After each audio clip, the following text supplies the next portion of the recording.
Son las 12:49, amigos oyentes. Vamos a hacer un diálogo. Tenemos nuestros invitados en cabina, el arquitecto Fernando Pauta, también el doctor Valentino Sorani. Un gusto estar con ustedes. Vamos a hablar. Vienen como representantes del Colegio de Arquitectos. Hay un 11º Simposio Nacional de Desarrollo Urbano, Planificación Territorial y el 10º Congreso Internacional de Ordenamiento Territorial y Ecológico. Un gusto tenerlo, arquitecto, un placer de nuevo en el medio, y queríamos escuchar lo que nos comente de qué se trata. Gracias, Gustavo, por darnos esta importante oportunidad aquí en Radio Splendid de poderle informar a la ciudadanía de Cuenca, de la región, sobre el desarrollo de dos eventos trascendentales para el futuro de nuestros territorios, para el futuro de nuestras ciudades. Efectivamente va a tener lugar el 11º Simposio Nacional de Desarrollo Urbano y Planificación Territorial. Este simposio es un evento ya tradicional en el mundo de la academia. El primero tuvo lugar en el año 1981. Es un evento académico en el que varias instituciones públicas son las responsables de su organización: la Secretaría Nacional de Planificación y Desarrollo, el Ministerio de Desarrollo Urbano y Vivienda, la Asociación de Municipalidades Ecuatorianas, el Consorcio de Consejos Provinciales, el Consejo Nacional de Juntas Parroquiales Rurales, la Universidad de Cuenca, el Banco del Estado. Tradicionalmente han venido organizando estos simposios que han generado resultados importantes de discusión sobre los temas de la planificación del desarrollo, el ordenamiento territorial y la propia planificación de las ciudades. Ahora tenemos como valor agregado importante que este 11º simposio, que siempre se ha realizado en la Universidad de Cuenca, en la que ejerzo mi labor docente, va a realizarse de manera conjunta con el 10º Congreso Internacional de Ordenamiento Territorial y Ecológico, que ha venido asimismo siendo impulsada por la Sociedad Internacional de Ordenamiento Territorial y Ecológico. Es un organismo que aglutina a profesionales, académicos, investigadores, que su quehacer está en el tema del ordenamiento territorial, en los problemas ambientales, en el futuro de los territorios. El doctor Valentino Sorani es presidente de esta sociedad, que tiene su sede en México, y hemos acordado desarrollar estos dos eventos de manera conjunta desde mañana, miércoles 17 de octubre, hasta el día viernes 19. La temática es una temática por demás vigente, por demás suscitadora de profundas e importantes reflexiones: los derechos a la ciudad y al territorio. Como usted conoce, Gustavo. Y oportunísimo, ¿no? Sí. Porque evidentemente de que hoy se habla mucho de planificación y todo, pero ¿usted cómo le ve a la ciudad? ¿Le ve aportada o le ve encaminada a ordenarle? ¿Estamos en proceso o nos falta mucho todavía?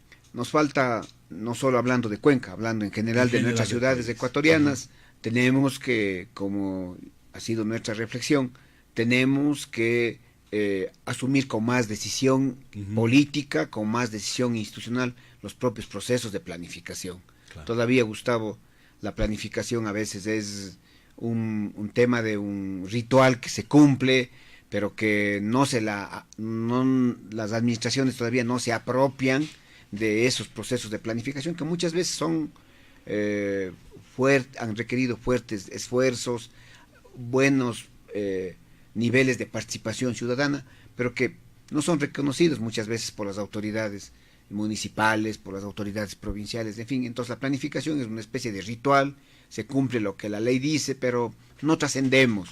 Y entonces no dejaremos hasta el último día de nuestra gestión académica, en fin, en que la planificación sea asumida como una política pública seria, responsable y urgente, exactamente, urgente, ¿no? Entonces, porque la planificación cumple el papel de racionalizar la inversión pública, cumple el papel de aprovechar de manera responsable nuestros recursos naturales.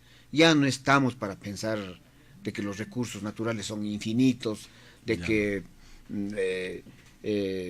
no hay problemas ambientales, de que, es decir, aquella época en la que no había conciencia del tema ambiental puede continuar de manera indefinida. Entonces requerimos que los temas de la planificación de los territorios, los temas de planificación de la ciudad, la gestión del suelo, sean manejados con más responsabilidad, con más fortaleza. Y allí encontramos un importante espacio en que tiene que aportar la academia. ¿Cómo no? Más aún, Gustavo, cuando pretendemos justamente desde mañana un evento que reunirá seguramente a 500 a 600 personas, pretendemos que estén alcaldes, candidatos, Necesariamente que estén allí, ¿no es cierto?, políticos, que estén allí líderes, que estén debatiendo estos temas, porque como usted conoce, ya en marzo del próximo año tenemos elecciones, las nuevas autoridades se posesionan en mayo, y tienen ellos, según la ley, un año para reformular la planificación, para actualizarla, para poner a punto sus planificaciones en relación a los territorios, en relación a las ciudades, en fin, para arrancar con pie derecho sus gestiones administrativas. Por lo menos esa es la intención de la ley, y queremos contribuir a este enorme desafío que tiene el Ecuador, pero también, de hecho, tocar los temas ya de escala latinoamericana, el aporte que vamos a recibir de la Sociedad Internacional de Ordenamiento Territorial y Ecológico en ese nivel va a ser importante. Hay graves problemas ambientales que están poniendo en riesgo la propia supervivencia del planeta. Hay que hacer conciencia de esos temas. Es el único hábitat que tenemos. Así es. No hay la posibilidad, no hay otro. No tenemos a dónde migrar. Así es. Tenemos que cuidar. Así es, Gustavo. Entonces, creemos que las políticas públicas tienen que empezar a tomar medidas más fuertes para cambiar las conductas desde la propia casa, las conductas de las propias autoridades respecto de la planificación, en fin, ¿no? Porque ciertamente estamos poniendo en peligro nuestra propia existencia, pero queremos estar en el plano positivo, propositivo, de que de este evento, todavía. Así es, de que la vida nos está dando todavía un margen de maniobra. Así es. Creemos que la humanidad tiene que repensar lo que ha venido haciendo, y este espacio no pretende ser sino un momento de discusión, de debate. Siempre aspiraremos a que todos los estamentos que están vinculados con estos temas estén presentes en la universidad. La universidad es ese espacio en donde puede discutirse sin ningún tipo de restricción. Allí hay absoluta libertad de expresión, Gustavo. Democracia completa. ¿No es cierto? La democracia completa, no? Para que en la garantía de un ejercicio pleno de la autonomía universitaria, estas cosas se discutan con total frontalidad en el marco del respeto y la consideración. ¿Cómo no? Queríamos escucharlo también y saludarlo al doctor Valentino Sorani. Viene desde México, entiendo, ¿no? Sí. Un gusto. ¿Qué nos puede decir? ¿Qué podemos aportar en este espacio para que la sociedad entienda lo importante de este simposio, ¿no? De tocar los temas, de enfrentar los temas y de darle solución en base a este enfoque. Un gusto. Es un placer estar aquí y tener esta oportunidad. Nuestro congreso lo que quiere hacer es reunir especialistas de varios países justamente para compartir soluciones al problema urbano y al problema ambiental, o sea, tener un territorio para todos que sea sustentable y en el cual la calidad de vida sea muy alta. Las noticias desde los especialistas mundiales no son tan buenas, o sea, acaban de hacer un último reporte hace una semana en el cual han dicho que el cambio climático sigue y las cosas no van bien. Entonces tenemos que actuar rápidamente y nosotros ordenando el territorio, haciendo que se utilice de la mejor manera, preservando fauna y flora, manteniendo los bosques, manteniendo el agua y haciendo en la ciudad todas las actividades de manera a respetar el medio ambiente, podemos frenar, mitigar o adaptarnos finalmente a este cambio climático. Entonces, la importancia de este evento justamente es que entre varios especialistas compartimos ideas, pero no podremos hacer ciudades con alta calidad si no tenemos la participación de la gente. El compromiso de la gente, de la que habita la ciudad. Y además es la gente que vive en la ciudad que tiene que definir el tipo de ciudad que tiene y nosotros tenemos que avisarles de los peligros que puede haber si no se hacen ciertas cosas, pero finalmente el tipo de ciudad depende mucho de la participación de la gente. Tenemos que acostumbrarnos todos a tener una participación mucho más activa en decidir y y definir qué tipo de ciudad queremos y mantenerla como la queremos. Los aportes ciudadanos son los importantes, como usted lo dice, doctor Valentino Sorani. Pero ¿cuál sería lo básico que le deberíamos recomendar al ciudadano común? Porque las decisiones grandes las toman las autoridades. Así es. Realmente quienes deciden hacer minería en un páramo los toman los presidentes de la República. A los ciudadanos comunes no nos dejan opinar. Y si opinan nos caen con todo lo que puede, con el peso del Estado. Entonces, ¿qué es lo que deberíamos hacer desde el ámbito simple del ciudadano común? Sí, una manera sería pensar que la ciudad es una extensión de nuestra casa. Entonces, tenemos que cuidarla como nuestra casa. Es un espacio común en el cual sería como el salón de la casa, en el cual llegan los invitados y lo queremos limpio, lo queremos agradable, queremos que en esos espacios podamos convivir, etcétera. O sea, no podemos tirar la basura donde queremos, no podemos utilizar el coche si no lo necesitamos. Tenemos que tener una actitud pensando a los demás, porque si los demás son felices en una ciudad, seremos felices también. Es un poco la idea de una solidaridad con todos. Y con los que vienen atrás, más todavía, sí, con los que están todavía pequeños. El mundo no tiene solución si no tenemos una solidaridad. O sea, la solución es de todos y no podemos olvidar las personas que no tienen posibilidades como las que tuvimos.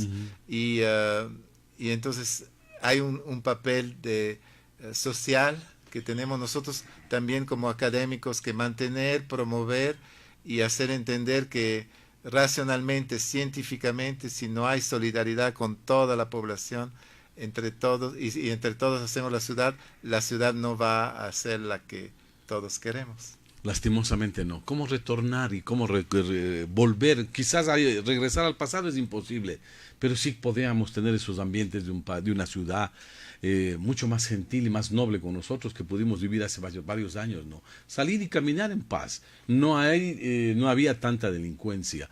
Pues teníamos quizás animalitos y los cuidábamos a las mascotas, pero hoy las mascotas nos dañan los parques, nos deterioran porque los dueños hacen aquello. Es decir, el hombre está convirtiéndose en el enemigo del hombre, doctor Pauta, arquitecto Pauta. Algo de eso pasa, pero creo, Gustavo, que hay que reconocer que si cogemos el caso de Cuenca, esa ciudad de Cuenca de los años 50, 60, ¿no es cierto?, era lo que hoy es el centro histórico. Claro. Pero allí vivían diferentes clases sociales, ¿no es cierto? Vivía el comerciante de cierta con una actividad fuerte en la ciudad, vivía el artesano, el inquilino, el maestro, en fin. Pero uno se pone a pensar, todos vivían en el centro. Claro. Y compartían los espacios públicos. Esas diferencias sociales, inclusive a veces muy notorias en esa dimensión, se diluía cuando todos compartían los temas de la ciudad. Cuando habían los barrios, entonces sí, estaban los diferentes estratos. Funcionaba la jorga, así es, funcionaba la esquina del barrio. Habían los barrios, ¿no es cierto? Claro. Entonces era un esquema de vida que generó lo que muchos urbanistas llaman las ventajas tradicionales de la ciudad. Todo estaba allí, el mercado, la escuela, los vecinos, en fin, ¿no es cierto?, el parque, en fin, la centralidad estaba tan cercana. Cuando crece Cuenca y sobre todo cuando el país transforma sus bases económicas y hay el aparecimiento ya de unas relaciones sociales, de un capitalismo más fuerte, se transforma también la estructura social. Paralelamente llega también los avances de la propia tecnología, aparece el automóvil y la ciudad entonces empieza a crecer, porque el automóvil puede acortar distancias y tiempos. Claro, permite que uno escoja vivir más lejos. Así es, entonces empiezan los procesos de expansión de la ciudad y lo que llamamos desde el punto de vista ya urbanístico, digamos, la segregación socioespacial. Claro. Vivimos en donde nuestra condición socioeconómica nos permite. ¿Cómo no? Entonces, hay unas leyes económicas, hay unas condicionantes que vienen del mundo económico que también estructura la ciudad, que también define cómo crece, cómo se hace la ciudad. Y entonces, Gustavo, hoy en día ya asistimos, ¿no?, a una ciudad en donde a veces los intereses inmobiliarios deciden cómo crece nuestra ciudad. Y por supuesto no estamos en contra de quienes ejercen una labor tan importante como es construir edificios, departamentos, en fin. Pero a veces, cuando no hay, particularmente en nuestras ciudades ecuatorianas y en el mundo latinoamericano, cuando no hay gobiernos que anteponen los intereses colectivos, los intereses públicos, también los intereses privados terminan siendo nocivos, ¿no? Dañinos, y termina haciendo la ciudad a su manera. Cuenca todavía está en una ciudad mediana, siempre me recuerdo cuando hablo de la escala de los para verle a Valentino, porque vive la cotidianidad también de ciudades de enorme tamaño, mucho más, lo nuestro es tamaños mucho más manejables, pero si nosotros nos preocupamos de los problemas de Cuenca, en el contexto ecuatoriano, realmente ver lo que pasa con Quito y Guayaquil es una escala muy, muy fuerte, ¿no? Así es. Entonces, Quito se hace hoy en día, Gustavo, por grandes proyectos inmobiliarios, de fuertes inversiones. Note usted lo que son los valles, así ¿no? Es. A donde ha ido a vivir los estratos de altos ingresos económicos, hay que dotarles de grandes canales, de grandes vías para que estos ciudadanos puedan moverse desde de sus sitios de trabajo a sus lugares de residencia. No. Han construido otras ciudades, prácticamente Cumbayá, este rato es una ciudad alternativa, ciudad, ¿no es cierto? Usted tiene allí todo lo que puede requerir en la vida, está allí, ¿no es cierto? A excepción de visitarle al presidente de la República, que tiene que irse a al centro histórico, a Carondelet, ¿no es cierto? Claro. Y este rato en Quito hay un fenómeno que está presentándose, que es el vaciamiento de la ciudad antigua. Cada vez vive menos gente allí. Uno se pregunta, ¿cómo es posible que la ciudad siga creciendo? Le hagamos crecer a la ciudad cuando tenemos parque edificado, lotes, predios construidos en desuso, abandonado. Claro. Pero ahí sí, lo que usted señalaba hace un momento, empieza a tener plena vigencia. ¿Por qué el hombre empieza a hacer cosas que le hacen daño a sí mismo? No. Pero si uno cruza esto con la dimensión económica, encuentra que hay unas racionalidades que muchas veces las autoridades facilitan. No conozco de cerca, por ejemplo, ahora mismo se preparan en Quito 14 o 15 proyectos urbano-arquitectónicos especiales aprobados por el Consejo Cantonal, que suponen unas inversiones de más de unos 3.000 millones de dólares. Entonces son unas inversiones tremendamente fuertes, claro, gigantes, ¿no es cierto?, que llevan a un crecimiento pero desmesurado de la ciudad, en fin.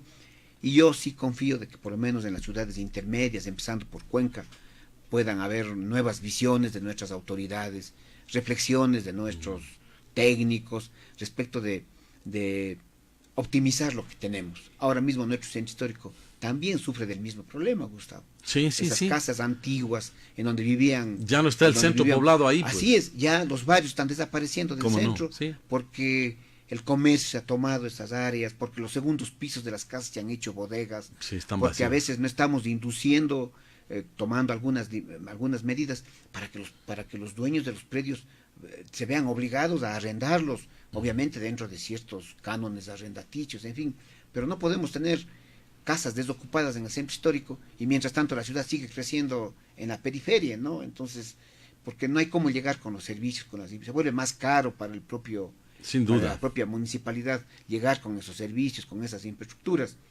lejos a veces de dejar de usar el auto. Ese auto se vuelve indispensable porque un niño tiene que irse de su casa a una escuela que está a 8, 10, 15 kilómetros. Eso ya no tiene razón de ser y parece que tenemos que cambiar nuestras conductas en el hogar, nuestras conductas personales, pero también las conductas institucionales, las conductas de quienes están gobernando también la ciudad. Lo que usted señalaba hace un momento es cierto. Mucho podemos hacer desde lo personal, en nuestra casa, en nuestro mundo individual, pero hay las decisiones las toman en otros niveles, aquellas que son de fuerte implicancia en el futuro de nuestros territorios y de nuestras ciudades. Ese es un llamado para saber elegir y estamos cercanos. Pero volviendo al tema del simposio, ¿qué invitados, qué profesores, quiénes vienen a compartir los saberes y los entenderes de ciudades grandes, ¿no? Aquí tenemos ya a Valentino Sorani desde México, una metrópole gigante. Debe ser difícil acomodarse a vivir ahí. Sí, bastante. Uno se siente como pueblerino, ¿no? En Cuenca, muy chiquito, al lado de lo que es el Distrito Federal, ¿no? De México. Sí, los problemas toman... es una escala muy difícil de de manejar, sobre todo que la ciudad está, bueno, un poco como Quito en altura, pero eso hace que la contaminación es todavía más difícil de evitar y de controlar. Entonces sí, es una ciudad muy complicada. Hay muchas personas que tardan 2 horas para llegar al lugar de trabajo y 2 horas para regresar, o sea, 4 horas al día dedicadas al transporte, más con los costos que esto representa. En fin, el metro tiene 5 millones de usuarios diarios, en fin, son números así enormes, y se está viendo la posibilidad, hay propuestas de que un día por lo menos la gente pueda trabajar en su casa en algunos tipos de oficios, pero todavía son propuestas que no han cuajado todavía. Nosotros justamente en este tipo de eventos, lo que queremos es compartir soluciones, ver si es posible, ¿no? Qué se ha hecho en otros países, qué se está haciendo acá, y todas estas experiencias positivas o negativas sirven para ir mejorando. ¿Cómo no? Arquitecto Pauta, los horarios, los días son 17, 18 y 19, 3 días que parten desde el día de mañana, ¿no? Así es, Gustavo. Durante el día miércoles y hasta el jueves de la mañana vamos a tener la exposición de las conferencias institucionales de los organismos que yo pude mencionar hace un momento, y también las ponencias magistrales. Lo haremos en el Salón de la Ciudad. Debemos aprovechar la oportunidad para agradecer a la Municipalidad de Cuenca por la gentileza de estarnos permitiendo el uso del Salón de la Ciudad, el salón más importante de Cuenca, para la exposición de las ponencias magistrales y las ponencias institucionales durante el día miércoles y el jueves por la mañana. Por la tarde, desde ese día, desde el jueves y el día viernes, ya tenemos como sitios de trabajo las aulas magnas de nuestra universidad. Vamos a tener 5 mesas de debate que tienen que generar conclusiones, porque de eso se trata, Gustavo. Así es. Preparar este evento nos toma 1 año y medio, es de mucha paciencia, y no deja de estresarnos cuando estamos ya a pocas horas de su arranque. Pero sobre todo, Gustavo, porque queremos productos, queremos resultados, si queremos llegar a la sesión plenaria del que día quede viernes, memorias de todo esto. Y sobre todo con la posibilidad exactamente de que estas recomendaciones, de que estas propuestas las podamos retroalimentar a quienes, como usted señalaba hace un momento, toman las decisiones a veces más trascendentales. Queremos llegar con nuestras conclusiones a los alcaldes, a los prefectos, a los presidentes de las juntas parroquiales, a los ministros, a los candidatos a ocupar estos puestos trascendentales en la vida institucional. Queremos efectivamente que este simposio y que este congreso efectivamente sean muy aportativos para mejorar la capacidad de gestión de nuestros organismos públicos en relación a la planificación de los territorios, a la planificación de nuestras ciudades. Si no se usan esas herramientas, Gustavo, difícilmente enfrentaremos con éxito los problemas que aquejan a nuestras ciudades. A veces sí, tendemos a quejarnos más, pero queremos también, como decía hace un momento, envalentonarnos, queremos darnos fuerzas de optimismo, de reconocer que todavía queda mucho por hacer, que quisiéramos sobre todo abrir caminos para que las nuevas generaciones eventualmente hagan lo que nosotros no estamos haciendo a tiempo, ¿no? Qué bien, Fernando, nos alegra mucho saber esto, y habrá que seguir conversando. Vamos a estar intentando cubrir lo más que podamos. Gracias, de esto, porque es un evento de ciudad, es un compromiso de todos, de la humanidad. Así es. No solamente pensando en ciudad, humanidad, ciudad, somos lo mismo. Así es. Tenemos que aprender a vivir y cuidar lo que nos queda. Así es que vamos a intentar eso, y luego escuchar un poco los resúmenes, las memorias de lo que queda de esto, ¿no? De todo este simposio tan importante. Quiero agradecerle mucho al arquitecto Fernando Pauta. Gustavo, por la oportunidad que nos ha dado, y sobre todo a Radio Espléndida, este importante y tradicional medio de comunicación con el que continuamente estamos y permanentemente estamos en contacto, forma parte de nuestra vida cotidiana. Así es que gracias por abrirnos las puertas y dejarnos expresar respecto de estos eventos en los que estamos comprometidos. Más bien gracias, es muy alentador tenerlo, porque vemos que estamos preocupados también con el doctor Valentino Sorani. Un gusto tenerlo, ¿ah? Sí, y que su estadía sea muy linda en Cuenca. Sí, seguramente lo es, y agradezco mucho la Universidad de Cuenca, el doctor Pauta y el país, ¿no? Finalmente, de ser la sede nuestro 10º Congreso. Es muy importante para nosotros contar con Ecuador entre los países de esta sociedad internacional, cuya finalidad, como decía, es que finalmente el mundo mejore. Así es, sin duda. Vamos, amigos oyentes, a una pausa, ya volvemos con ustedes.